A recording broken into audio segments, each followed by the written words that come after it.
Hello, ladies and gentlemen, and welcome back to the Summit 6 European Qualifier Finals. It's Team Finem going against Virtus Pro. I'm Kyle Guy from Beyond the Summit. I'm going to be joined by Blaze of Blaze Casting.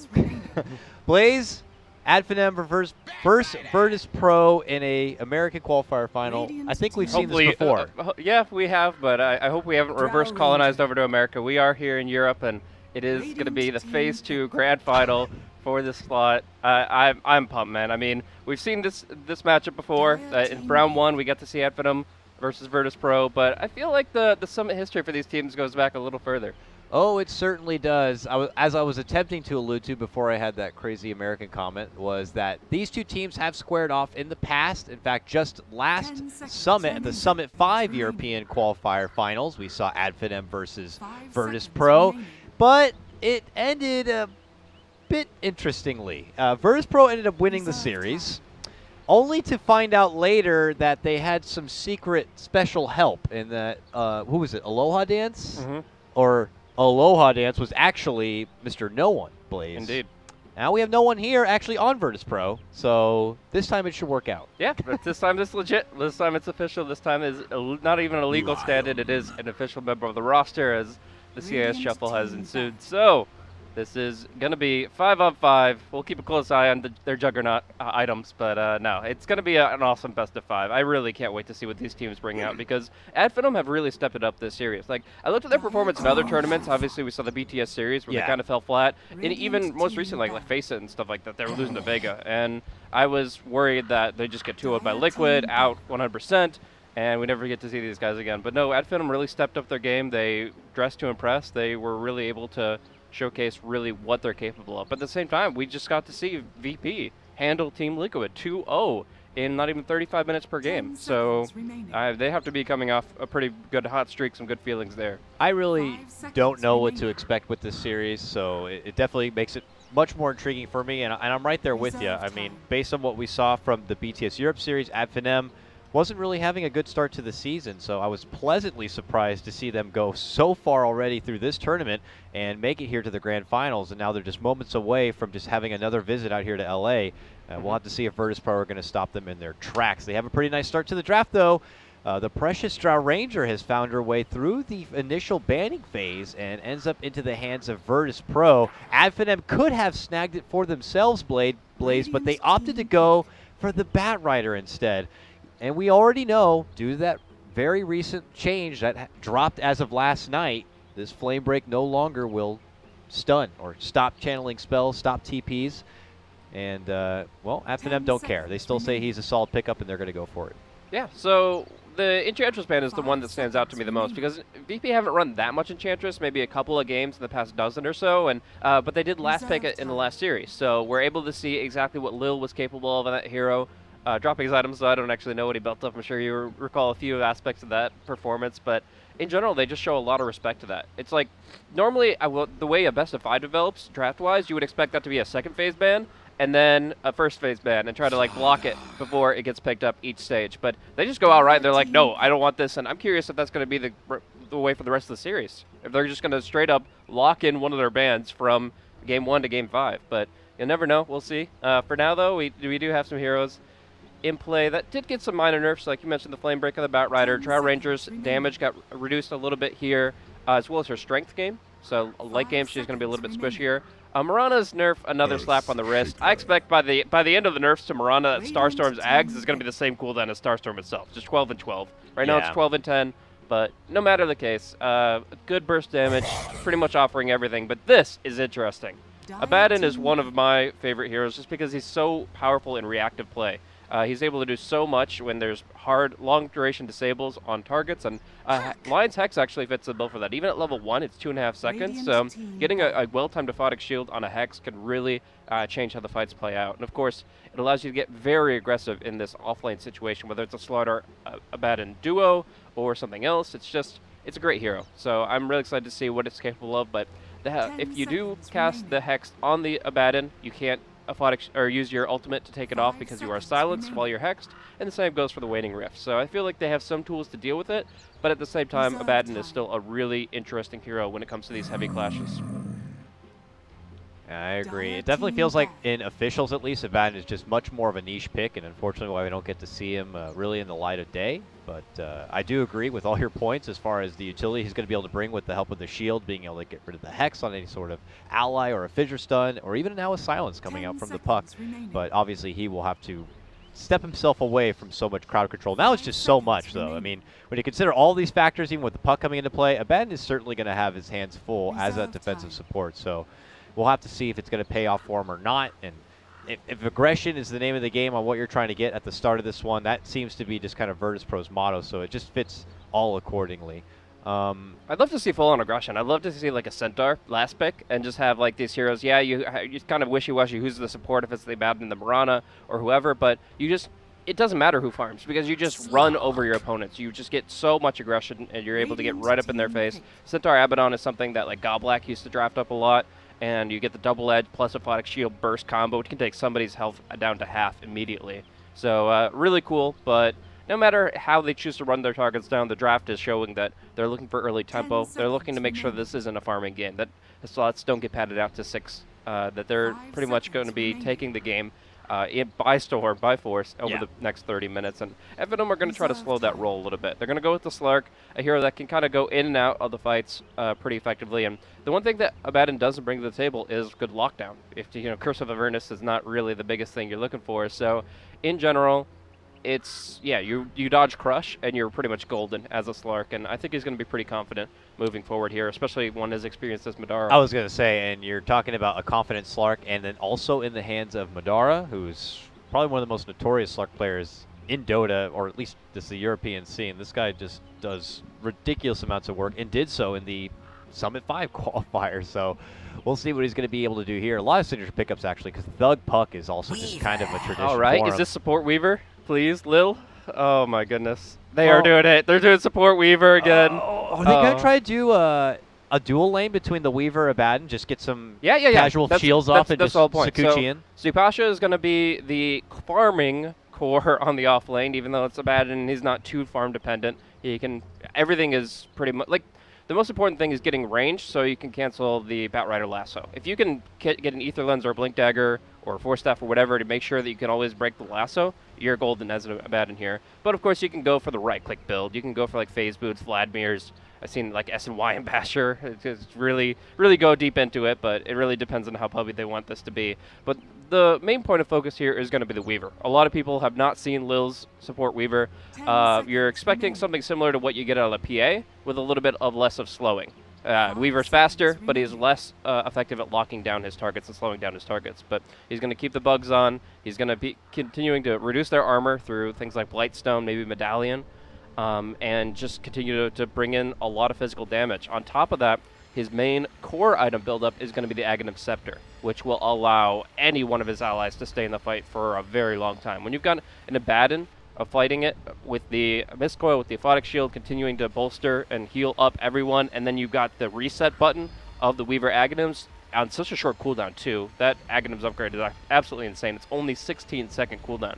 They can just keep fighting. They can just keep going, and as long as Finem are wasting cooldowns, wasting fingers and lassos and whatever, every step of the way, VP is going to be stronger than the fight. Can't help but feel like, though, that means that it's just much more emphasis on Virtus Pro to succeed in that laning stage and succeed in that mid game. Because if it doesn't work out, you just have like an awkward support Weaver who doesn't have an Ags. You have a Drow who's underfarmed, a Mirana who's not getting a lot going. So, I mean, is that necessarily the case? Does it feel like it could be, I don't want to say all in for Virtus Pro, but it's like even more amplified of a Drow lineup than we normally expect? Yeah, I do feel like it has its gimmicks, and that's probably why you put it out game 1 of a best of 5, is where if it doesn't work, you can rebound well enough. But in this case, yeah, I feel like the one thing that they're lacking is overall control. We talked about it, the Slark is going to have a really good game. Weaver did not bring anything more to the ground target disable type field. So yeah, all you have to really worry about is dodging arrows, dodging this Crush, maybe a Gust, and otherwise Slark gets to play pretty much his game. There's no way you go BKB this game. You just go for like a Shadow Blade, Echo Saber, and either Silver Edge or Scotty. Yeah. And you're pretty much set there. But the one reason why I think this is even stronger, I can't recall if it was picked up the last time that we had a Lil Weaver, but Drow Ranger. Precision Aura plus Geminate Attack. He doesn't max Geminate Attack, it's still level 1, but just even every 6 seconds getting an extra free attack in that's increased by the Precision Aura, which is already clearly going to be a stat build from the Drow. You're going to be seeing your Aquila, probably Yasha, Agi Power Treads, all the agility, and maxed out Precision Aura, because it's going to help out the Mirana, it's going to help out the Weaver ×2. Like, it's actually a really good synergy. And it definitely correlates with heavy early game emphasis that they're trying to pull out. So we'll see if it succeeds or not, and we'll get underway after everyone apparently has turned into a toilet. They're all back and ready to play once again. So throwing back to the earlier game where we got to see the Little Weavers actually up against Finem, that in their first matchup, it was the one game that they won out of the 3, and it did have the Drow. The only actually different hero was a Disruptor instead of the Slardar, because this is actually going to be a support Slardar if we didn't call it out just yet. Yeah. Something we saw from teams like NP and such. But yeah, this is where a VP really shine, is being able to just break the mold of this hero is a support, this hero is a carry. Yeah. Like, just, this is a gray area. The Abaddon, if he doesn't get farmed, that's not the end of the world. He can still play as a pseudo-support. The Slaughter, if he happens to get a lot of farm, great, he's back into core, but he's starting off in a more supportive sense. It's really this gray area and this dynamic economical configuration that allows VP to really just put on all this aggression. So with that, the Sound of the Horde breaks out. We'll see the runes come into play. Thug will get one for himself, and it'll be split apart as no one will grab the other. And we'll have more of what looks like somewhat traditional laning setup. It looks like maybe next time we'll head over first and foremost on his Earthshaker to do the block. We haven't seen this in quite a while, Blaze. We don't get to see enough Earthshaker as it is, but the good old days of getting the block out the off lane for you, this is a nice little throwback in itself. So. Absolutely. And M&T, his Earthshaker performance is really top-notch. He got to play it against Liquid, against Kuro's Pudge, and I would say he was the sole reason that Kuro got shut down the way he did. Like, Kuro maybe had 1 kill, 2 assists by the 10-minute mark, and it was because M&T just kept on finding where he was moving and shutting him down, like locking down choke points, preventing him from escaping. And what ended up happening was that just the Earthshaker was balling out of control, had a very early Blink Dagger, and the Pudge had nothing. So he's really good at counter roaming, he's really good at shutting down his opposition, and we're already seeing them start off on solo. Yeah, solo has been very assertive in this lane, drawing attention, pulling it away, so Ramses can scoot his way into some early CS game, but we'll have to kind of deal with those sticky napons as they keep popping out, so I imagine a Wand is going to be in her near future. Top lane's also going to be interesting to watch. American Dota Classic in the off-lane Abaddon here. What do you think about the 1v2? Is Abaddon going to be able to hold his own? As levels come in, he might be able to overtake this Lion.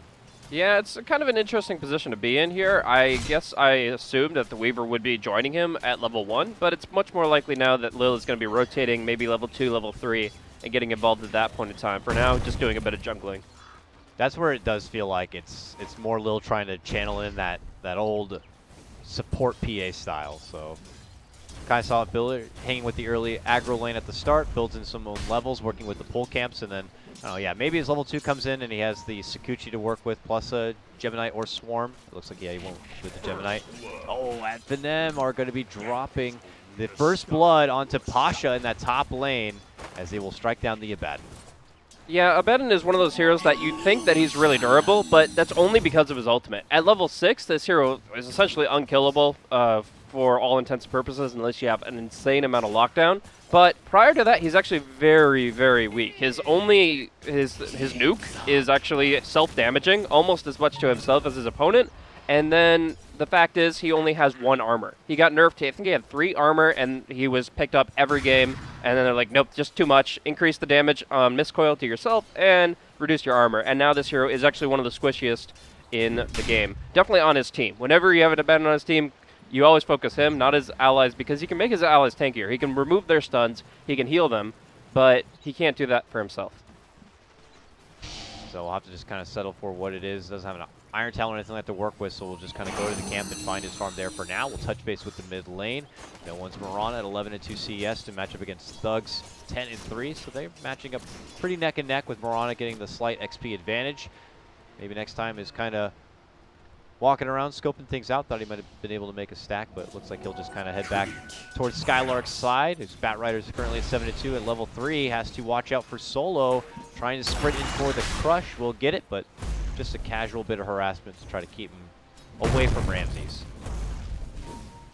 So it's pretty interesting how the Earthshaker just gets to play bottom and enable Skylark. I think that Skylark's actually going to be a very important hero to get farm on, because I talked about the distance you need to create with the Flaming Lasso. You want to be able to avoid the Abaddon Aphotic Shield, and you have to pull the target away. That means not only do you need to blink, but you probably need drums and force as well, just to really make sure that you can build distance between your target and the Abaddon. So in this mindset, I think Skylark's farm is very important, and he's going to be a hero that needs to come online in a big way. So MNT pretty much babysit a game down bottom and trying to make it so that the creep equilibrium stays in his favor, and that in general they're going to be able to accomplish something on bottom. Lil venturing out and into Finem territory here. Looks like he's trying to see if he could spot out either the Batrider or that pesky roaming around Earthshaker. I was curious to see when Lil was going to be able to go on the prowl a bit, but now at level 3, we'll see if he can find any sort of setup here.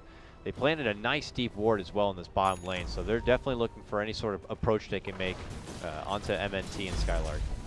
We haven't really talked about the mid lane too much, so just keeping tabs on that here. We do see that Thug is 21-7 on the puck, overriding No One 17-2, despite having the Drow Aura. Without the Drow Aura, that CS doesn't surprise me. The puck should definitely win it, but with the Drow Aura, I'd actually see it almost favoring the Mirana. Just the plus 12 damage actually adds up quite a bit. But for sure. At least for now, we're just seeing a pretty even CS score with a little bit more deny favorability for Thug. All right, they get a stun for Solo here after a couple of stacks, but nothing to trap him in. And now Ramsey just kind of scoots on in with the Ice Arrow. Lil steps in with the Swarm, and Skylark's in trouble. Tries to go for a deny, but not going to get it. Yeah, that's the big thing is bugs will keep vision on you, so getting the Swarm on him allows Drow to just keep laying those arrows in. Level 3 arrows, probably soon to be level 4. Actually not maxing the Precision Aura for now. Actually prioritizing the Frost arrows, because if you can just add any control to your lineup, again, that's what they're lacking, is they can get crushes, but that's about it. If you can add in like level 4 Frost arrows, the damage will come from like Weaver or whoever. You're always going to have the damage. You just need to be able to keep your target in range. That's why it makes it feel more like Verse Pro or welcoming any sort of encounter. I mean, normally when you see Drows into like a heavy kind of farming situation or more on the objective path, they will put just like one level into the Frost, or maybe none at all. They used to, just to know that we're hitting structures more often than heroes, so what's really the point? But now you have so much slow potential now. You can see it work into play there. But so free lane for Madara is the interesting point now, as the Abaddon realizes that he just cannot contest that lane, goes for the Iron Talon, focuses on his own jungle. This leaves Slark to literally just do whatever the heck he wants. He wants to push the tier 1 tower, he probably gets it for free. And if he wants to farm, just static farm and get his Shadow Blade in insane timing, that's going to work too, because the Abaddon and the Weaver are not heading up there anytime soon. I thought that would be a dual lane. Seems I thought the better of it. And I feel like the reasoning behind that is that if the Weaver's up there with the Abaddon, then the Earthshaker's going to be there too. So you're just going to be at a numbers disadvantage no matter what. In that case, it would be 2v3. And MNT has shown what he can do to disrupt aggressive stances from the opposition. So I think that mentality works for VP, but at the same time, it puts them in a rough spot where now they have this Iron Talon Abaddon who will get his level 6 and will be able to contribute, but not in the same way, and the Slark will be something that is to be feared. Yeah, the timing is not going to be there for Virtus Pro, and we already talked about how delicate their early laning phase is going to be with the lineup they situated for themselves. Bottom lane looks like they might make a go for Solo. He gets off a nice little crush though and avoids any further engagement. This time they would have not had Lil by their side, as they noticed the Weaver did take a trip to the top lane now and is looking for a Lion pickoff potentially. Has moved in, gets the Swarm. Oh, man, he's that got it, yeah. damage is so good with the Precision Ore. Will lead to the kill. Well, he loses his own life fourth though. Madara gets the pounce, but as the Sukuchi comes out, he will be able to make it back and away. Yep, and that's the key of the levels, just getting that shorter cooldown Shikuchi so you can go in and out as you will. He had the Aphotic Shield on him from the beginning, so he was able to do it. Is he going to get the Courier 2 Geminate attack? Gets the double hit. It's not enough. 18 HP remained. If the Drow had a little bit more in her aura, it might have been a kill. Takes the deny, and we'll have the express trip back home to celebrate about it. So good first stride by them. Almost rewards him with an extra Courier takedown. And Finem be a little shaken up by that, but we'll see what kind of movements they look to make here moving forward, because they have the Thug Dream Coil ready to go, Blaze. And here they go, heading what looked like towards the bottom lane. Maybe not looking to go the obvious route, but okay. They will go for it. There is an Obs Ward.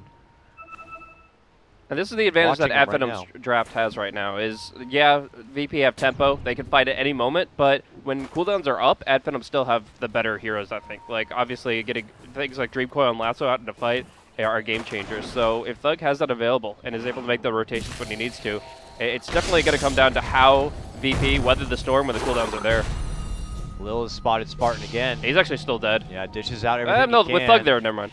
With the Oh! Double attack with the Gemini does more than enough damage. This time Thug will be able to get some redemption, but again, the power of the Drow. Yeah, no uphill miss and just going in. That Drow Weaver is actually just disgusting. There's so much damage coming in, and there's no Crimson Guard carrier on Advenum either. No mech carrier, no Crimson Guard carrier, so we're just going to see people pop. Like, the right-click damage is going to be absolutely insane. I almost feel like it's like a top priority to try to kill the Drow, because then you could take the aura out of the picture, but you're trying to do that through a Slardar and through an Abaddon who are going to protect her with their lives. It's just, it's tough. You got a whole like lineup of bodyguards, and it doesn't seem to be favoring them. Actually, Solo, they've got the big smoke, they've got some napalm stacked up. That should be a kill. He's running back towards the lane to meet up with the creeps, but that is when Skylark's looking to sweep in from behind here. If he gets close enough, that will be a lasso, but Soul's waiting with the crush, but there's going to be the fixture connection. And that will lead to no counterplay. Easy lasso, pullback, and takedown, and now Finem can get some shots in on this tier 1 tower. You know you're screwed when you get ganked, and the second the gank breaks out, the Abaddon's TPing to the opposite side of the map. You're like, no, there's no hope. Just abandon it and move on. And yeah, Ipashu will start warding it up. Again, he's kind of obscuring this role. I think he's going to go mech Arcanes with his Iron Talon, and he's also dropping wards here that he is purchasing. So at this point, he is kind of like a really a support on steroids, I guess is the best way to put it. But not going with the traditional, or what we used to see a lot, like the Vlad's pickup. So. Yeah, no. Focusing more so on making sure that his team can stay alive. And the mechanism, the arcades, Ether Lens, these are items that enable him to do that. All right, so he'll go ahead and assist Virtus Pro in getting their own work done on their tier 1 here in the top lane. Finem already got what they needed from the bottom, and will head off and elsewhere. Skylark could spend a little bit of me time here and looking to push forward and probably finish out the drums and get closer and closer towards that precious Blink Dagger. And Blaze, it looks like Madara is opting to go straight for the Shadow Blade. Oh, most definitely. There's no reason to hesitate here. You want to get online, you want to get involved as quickly as possible, especially if that turns into like a pickoff on the Drow Ranger. If you're able to just kind of jump the Drow Ranger 2v1 and get quick kills on her, then you're going to be able to build up a lot of momentum for your team. So the Shadow Blade is 100% the call.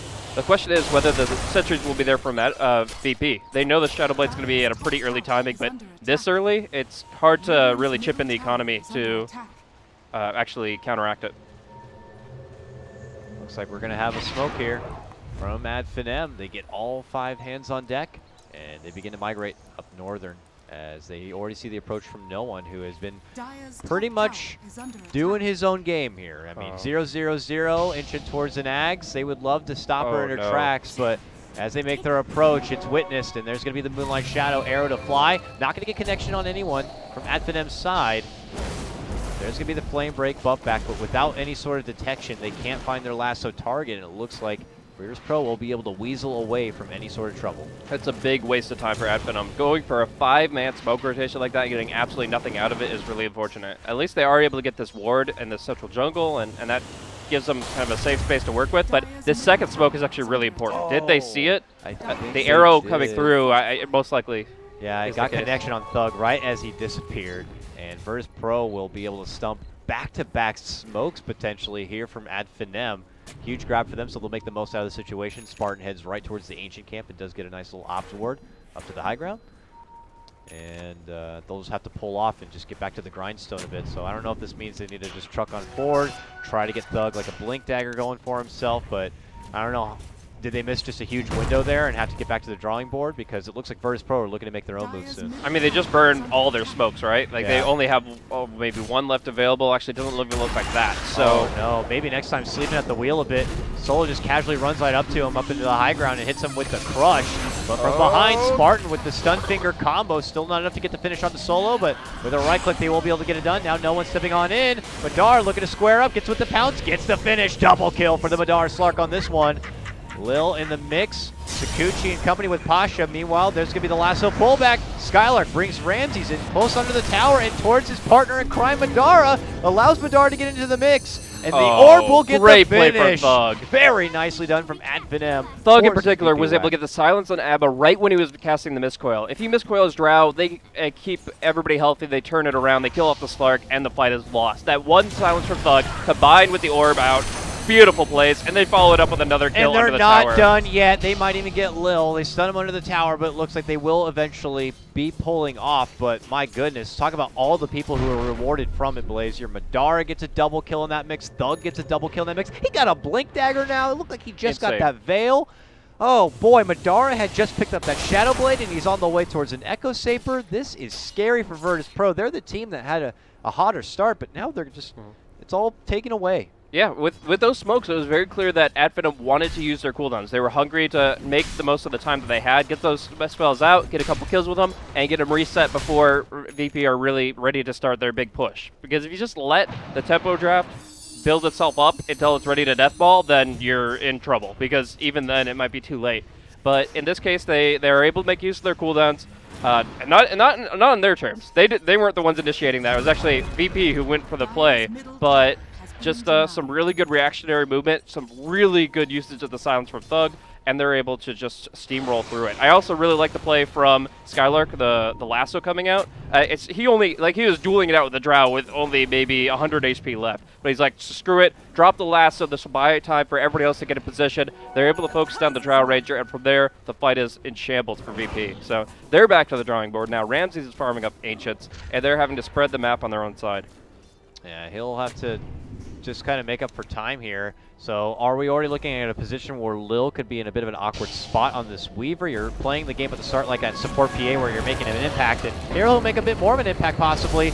Gets good double connection plus the swarm onto Skylark, who is just trying to run away, but eventually they'll catch up to him. A crush will come out from Solo and get the finish, but that certainly helps the case for Lil quite a bit.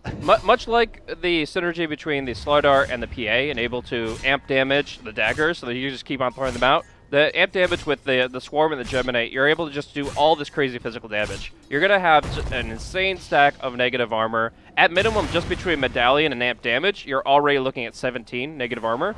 So adding that up very quickly with the Swarm. Oh, Thug! No! Oh! Whoa! Jumps back out and away from the arrow. That was close. Wow. That was really close. And it looks like they will be fine. Avoids a little bit of confrontation there from Virtus Pro. We still break out even 7-7, and even in the net where the next P, it's about neck and neck here.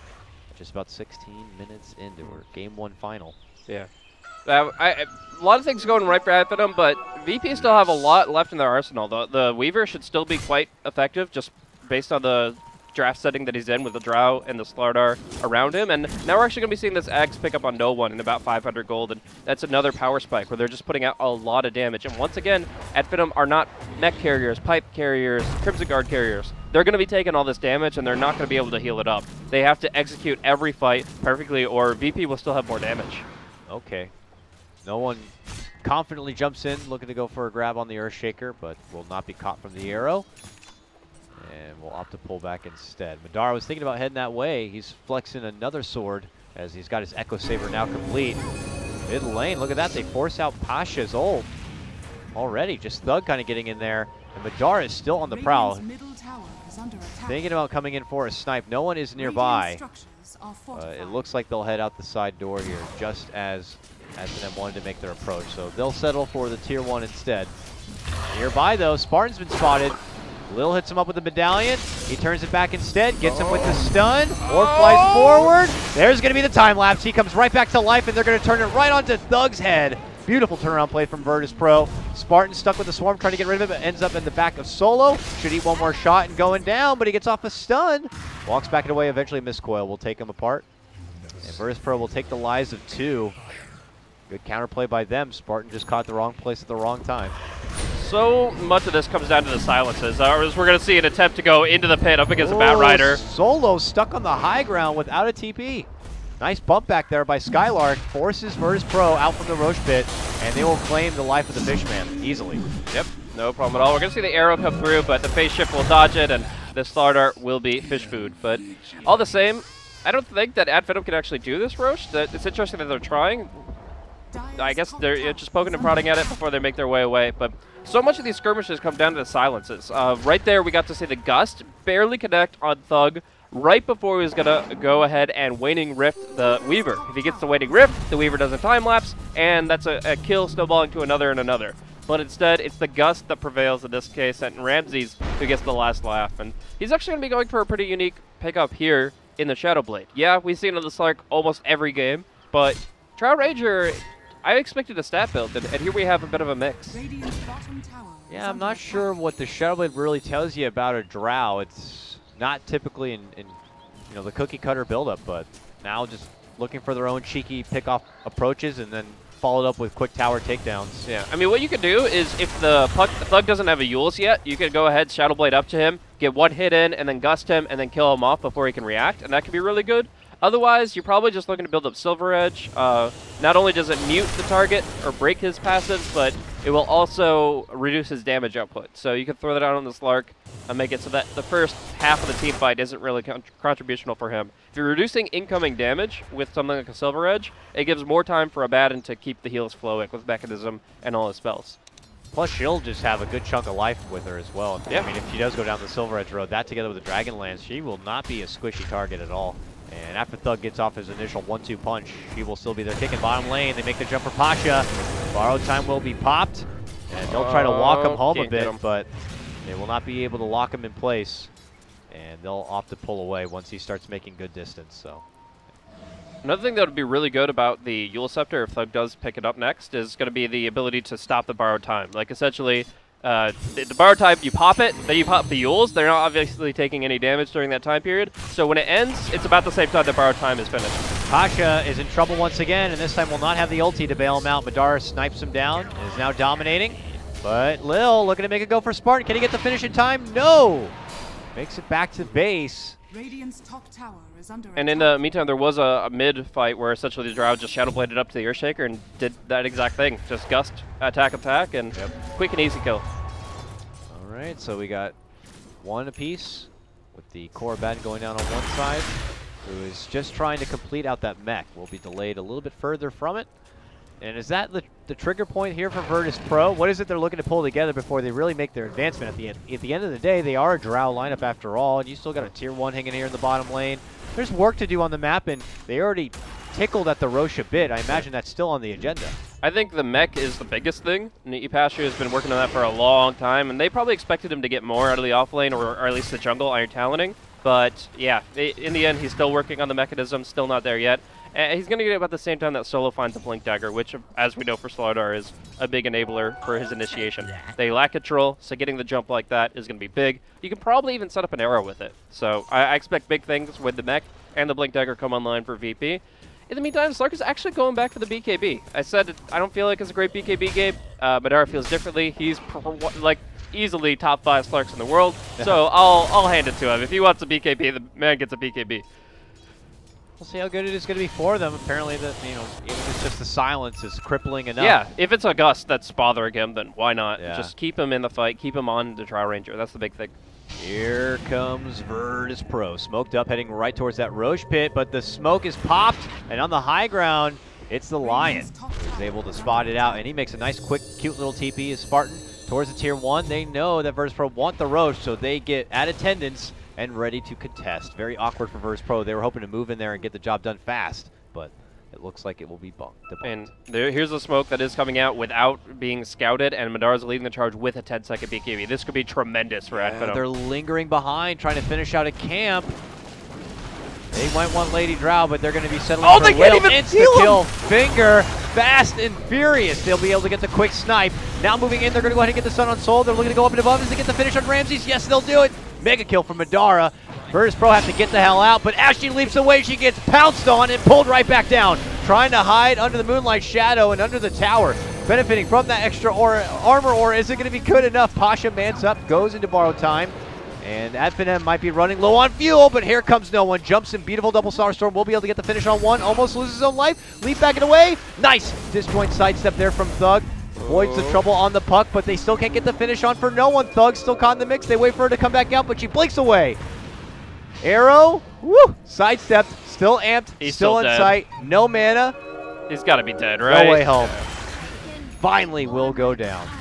That was such a quick jump, though, from Adfinem with the Finger of Death from Lion. Oh, my goodness. Skylar, or actually, we see there's Slark cleaning up one and Weaver cleaning up the other. The Batrider will go down, but I didn't even realize that the Slark was caught isolated by himself.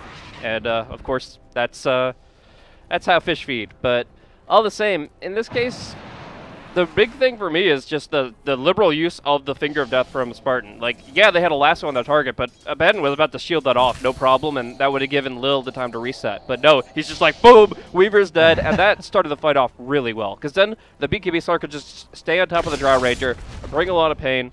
And it's actually interesting to note that underneath that Tier 2 tower, where Adfinem were besieging the VP lineup, they were under Moonlight Shadow and undetected. But Adfinem have so many just AoE ground target spells, they were just throwing it out anyways. They knew where they were. They just couldn't actually see them for direct single target. Look at this, Madara, right between 3 VP members, is on a mission to get a hold of no one.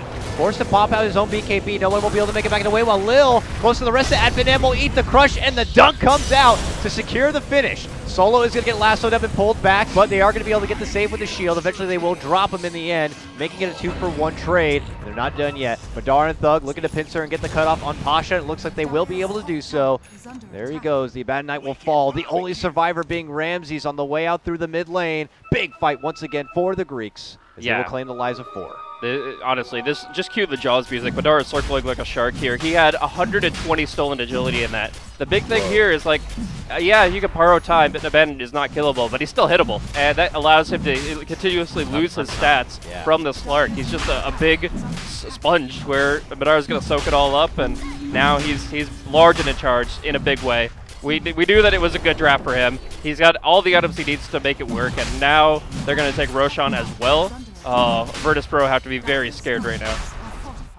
And we were already emphasizing enough with their lineup how much they needed to succeed and do well at the start, and it's already looking like Adfinem are beginning to take over at this point. They will secure a top tier 2. Spartan's dead. Yeah. He's got sniped. That damage nuke coming in from the Silver Edge, absolutely insane. That took out like a huge chunk of HP and baited. Did they bait him in?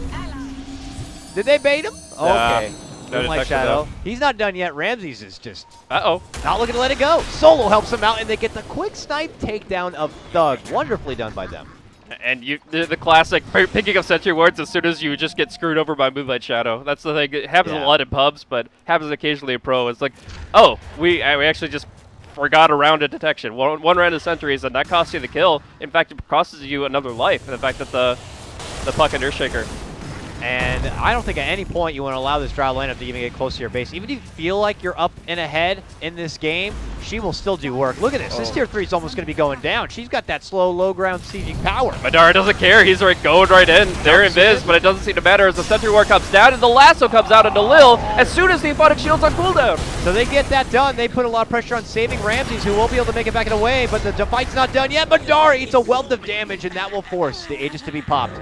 Virtus Pro step back and away. They look to time out the arrow. It does connect. Do they want to make the jump onto it? They don't like it, so they pull off. They know that the Echo Slam could be up momentarily. It needs 5 more seconds, but Virtus Pro just satisfied with their winnings in that. They get the tier 3.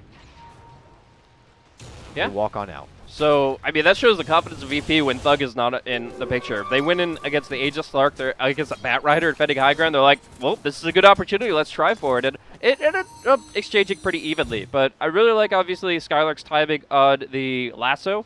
Aphotic Shield on cooldown. The second that that's cast, he's like, oh, I could go. I can kill a Weaver. And he just chomps on Lil. There's no Lincolns in this game. He really doesn't have to be afraid of anything but Aphotic Shield. So I feel like now Posh, seeing that, has to always hold his shield for lasso. Otherwise, it's going to be a kill. Poor Spartan ran right into an invis no one here. Does have enough life to survive and get off the Hex and stun, but no one will be able to make it away. And sorry, Ice Frog says that's not allowed anymore, Skylark. Sorry. Beautiful. 6.88. Changing it up. Yes, Flame Break did connect there. Chat. Fuck! Yeah, that's what Skylark's saying right now. Absolutely. Oh, man. I love that already. We get to see a prime example of the nerf in play. Exactly. 17-17, they'll have to let that one slide, and Virtus Pro reclaim the net worth lead as they can grind through their farm. That's the most visual change, right? Like, I remember when Dazzle, his Poison Touch used to mini-stun whenever you cast it at any level, so it would always cancel TPs. And then the second that he lost that, it's like, oh, he lost a mini stun. Suddenly, TPs are the easiest thing in the world to get to Dazzle, and we almost saw him removed from the competitive scene for 6 months because of it. Like, that was so brutal from losing a mini stun. That's how delicately this game is balanced. But yeah, and we'll see kind of where Batrider is at in future games. Right now, they're playing their strats they've been practicing, and Batrider is a part of it. But I'm curious if it does reduce his viability, the fact that he doesn't have that extra TP cancel. You'd think so, but Dota's just a weird game like that. For other heroes, like I mentioned, a Dazzle, it could just cripple him in that current meta. For other heroes, Ice Frog continues to hit him with nerfs, and they continue to be relevant. Talking about losing a mini stun, Wisp continues to be a hero, but here we go in the river nearby. Solo gets a nice little crush for Spartan, sidesteps any sort of stun. The arrow comes in out of left field. Yeah, it's just like, at that point, the Murata has in his mind a stun target. He's just like, the fog comes out and he imagines it as an archery target with a big old bullseye. He's just like Robin Hood coming at it. No problem at all. That's pretty much the easiest kill you're going to get. But he's actually going to be going for a BKB too. No, he has the Blink Dagger already, so he has that in and out mobility with the Blink, with the leap, but wants to be able to survive through this puck is the big thing. Yeah, Lion is annoying, Earthshaker too, but the biggest thing is Thugs, like burst damage and control. He's been caught in Pounce and Dream Coil, like every single fight I've seen him die, and I feel like he's just fed up with it. So BKB comes through. No one is going to be able to actually get pretty aggressive here. You can miss coil during BKB, but I don't think you can Aphotic Shield.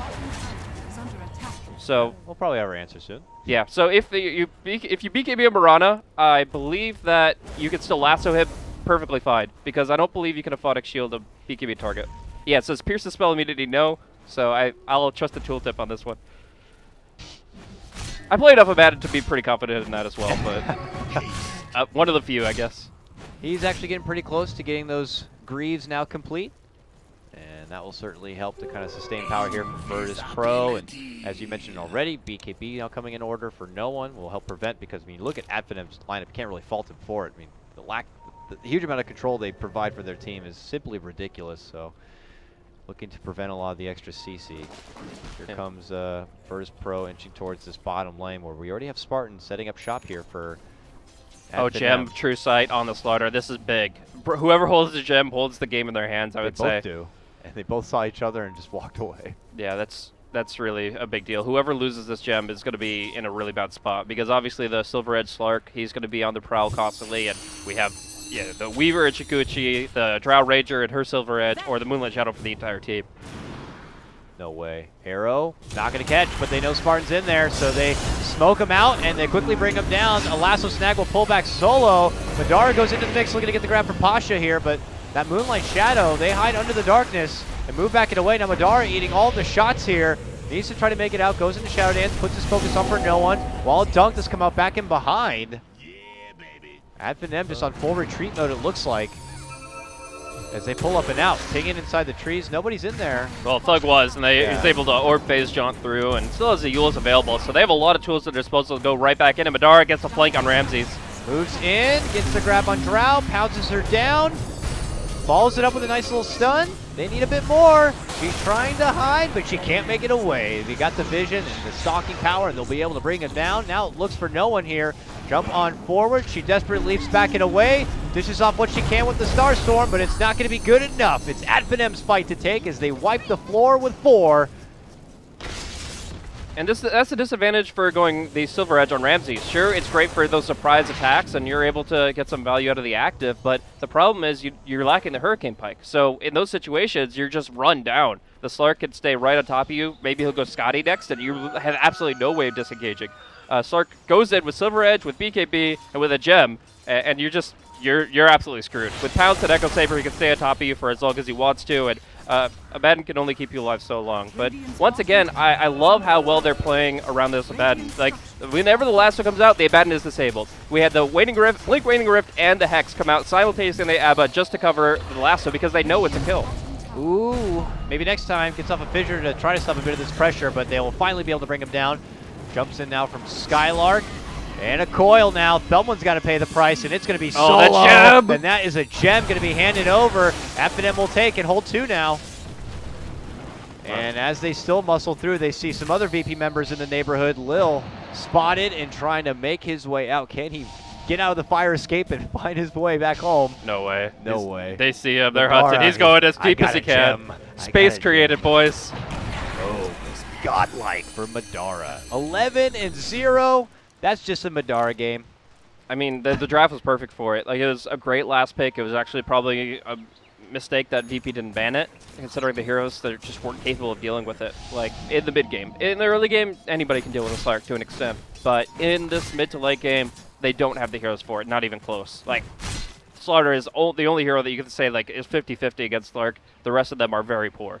So, Madara's having the game of his life. It's going to continue to be like that unless they do something soon. He's actually not going to go for the Scotty. He feels he has enough control with just the Echo Saber hits and his allies because, well, look at their draft. Advenom have so many stuns and positioning controlling abilities. But he goes for the Butterfly. And this is going to allow him to do so much damage to the fights, as well as avoid a lot of the oncoming damage from VP. I mean, yeah, there's no MKB nearly in sight for anyone on VP. Drow, you know, just pick up the BKBs on the side, and it didn't even work out too well for him in that fight. So they're reaching. They'll go in. They'll scout out Roche. Unfortunately for them, though, you got about another minute and a half before it's even going to be up, which just kind of suits even nicer for Finem. Yeah. So. The more time in this game, the better for Finem. Like, Slark can still go for a Moon Shard next, get the most insane attack speed possible, and like things don't progress very much for VP. You already have your level 18, 16, whatever on the Drow, and yeah, she just got the BKB. That's a pretty good peak. Other than that, you have to smoke, you have to find kills now. It's kind of heartbreaking for VP here in game one, as we see actually the smoke coming through. Well, there's going to be too much action for that. Nearby in the pit. AF now at attention here, knowing that it's going to be coming up soon, and they want to make sure they can continue to keep tabs, and we can't help but see what VersePro can do to stay alive, and they know this Roshi is the key to stay alive in this game.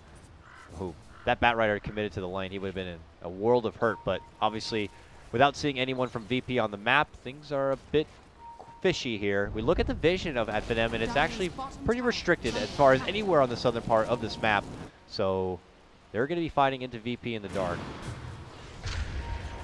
Arrows will come a-flying, but we'll continue our standoff. Yeah, and they're just fine with controlling the pit. If there's no Aegis, there's really no chance that VP are confident in a 5v5. Yeah. They have to open up with like a 5-second arrow or something along those lines.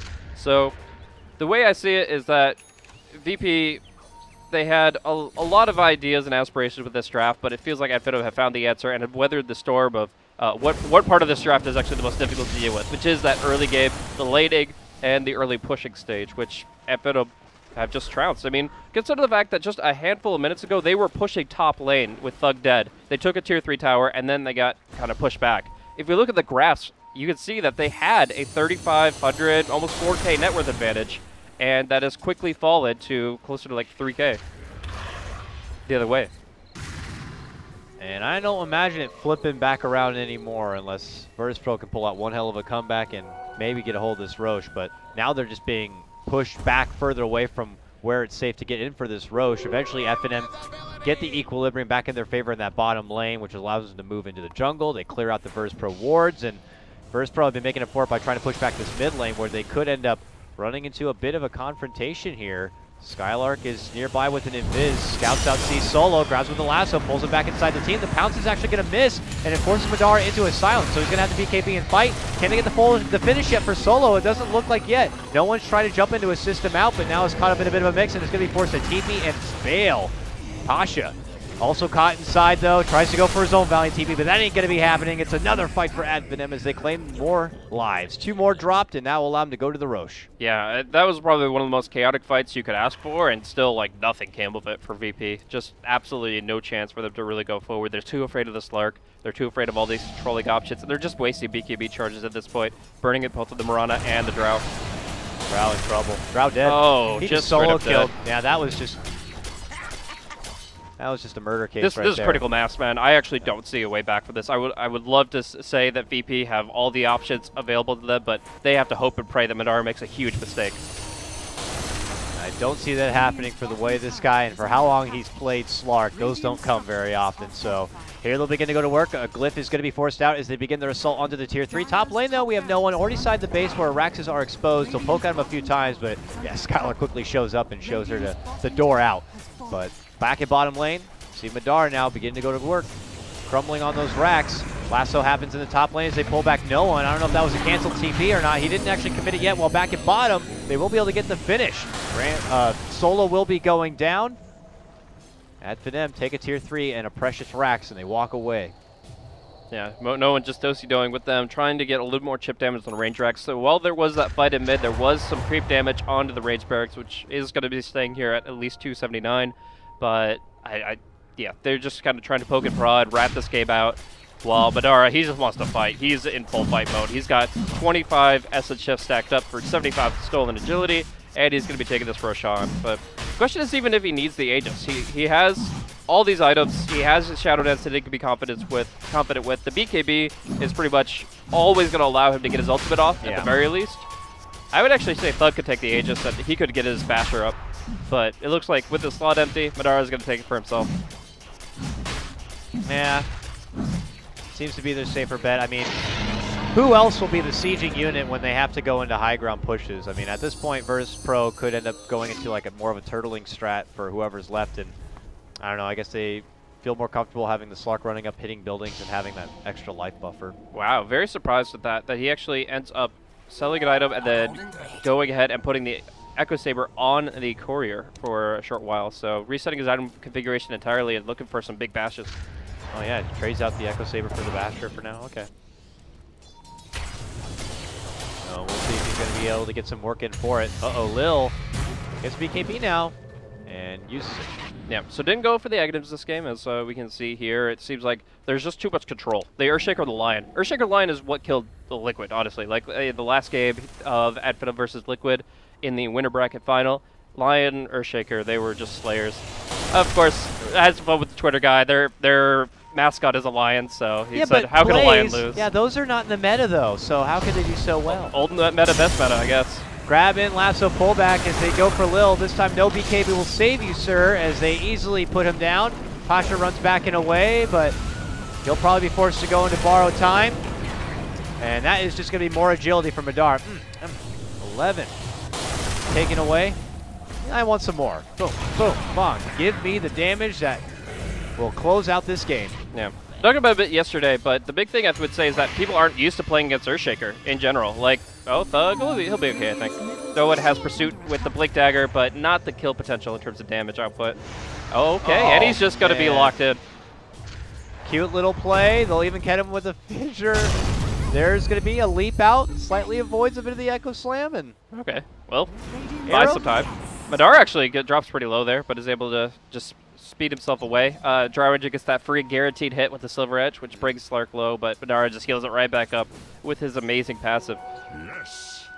Such an amazing ability Slarks are granted, as he's pretty much right back to full, and can get back into the grind of pressuring this top lane, while we still have one more outer tower here for Virtus Pro before they are going to be seriously confined to the indoors. But yeah, I think one of the biggest reasons why maybe next time is doing so well in the Earthshaker against these high-tier teams is that you just haven't practiced against it a lot. Like, when's the last time you got locked in by a Fissure block? When's the last time you really had those movement options denied to you? You talked about the Creequilibrium shift when Batrider got his essentially 3 lanes reset for him thanks to the Fissure. So I feel like the biggest thing is that maybe next time has been practicing it, and that the other teams haven't been practicing against it. Nobody's scrimming Earthshaker right now. So it's like when Mirana came back to the meta, people were getting caught out by arrows left and right because they just weren't used to it. And now the Fissure is the same tool that MNT can use.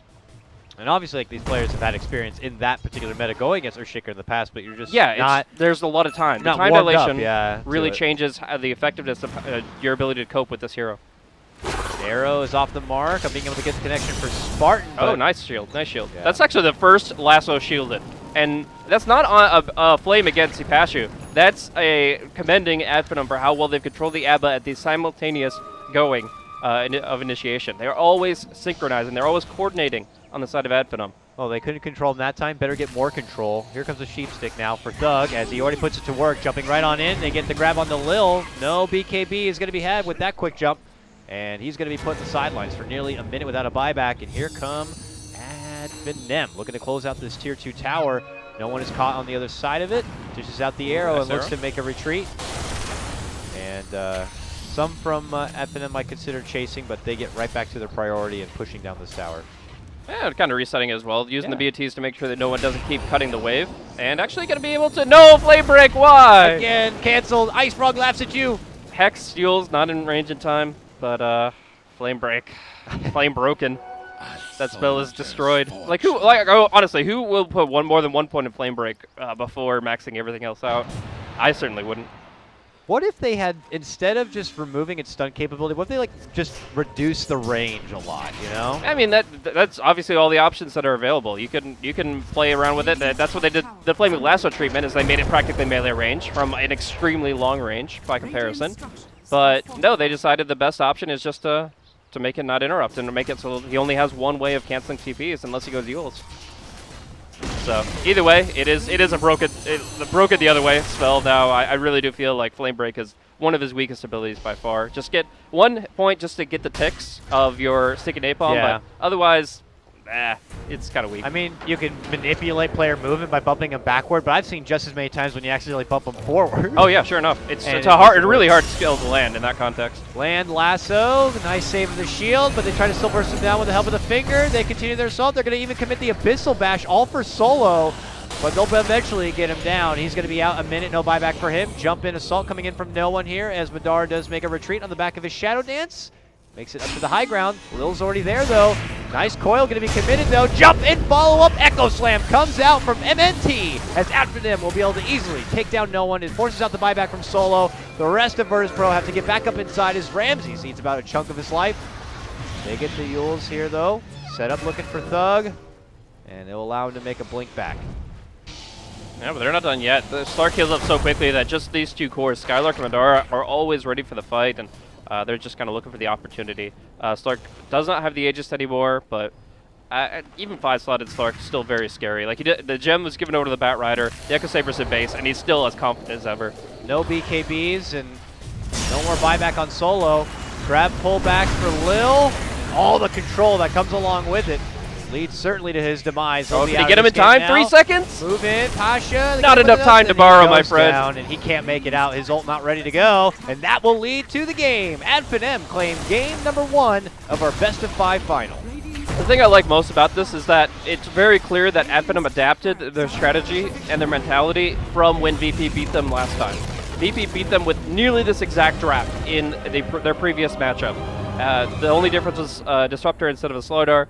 Not the biggest difference in the world. I feel like VP even refined it with the Slaughter pickup, but it's Finem who take the victory here. So they realized what the strengths were of this draft, and they found what worked for them. The Madara Slark obviously a classic, but this Earthshaker Lion, I'm expecting to see more of. Like, MNT and Spartan have been doing absolute work on these heroes. So across the board, great play from Finem. The coordination, I talked about it half the fights, but they were really, really good with their disables, synchronizing that. And I think their draft is something to be feared, even potentially going into a LAN. Yeah, whether it be they're just falling back on comfort picks that worked the last time they were competing at the Summit, or whether it be they just recognizing draft potential and knowing that these are the right picks for the right time, it's getting them wins, and that's what counts. So we'll have to see if that will continue here for Finem, but they are going to take the 1-win advantage. We'll cut to a small break. When we return, we'll be hopping into Game 2 of our Europe final as we continue to watch Virtus Pro versus Finem. I'm Coddle Guy, that's Blaze. We'll see you soon for Game 2. E-Gaming Bets.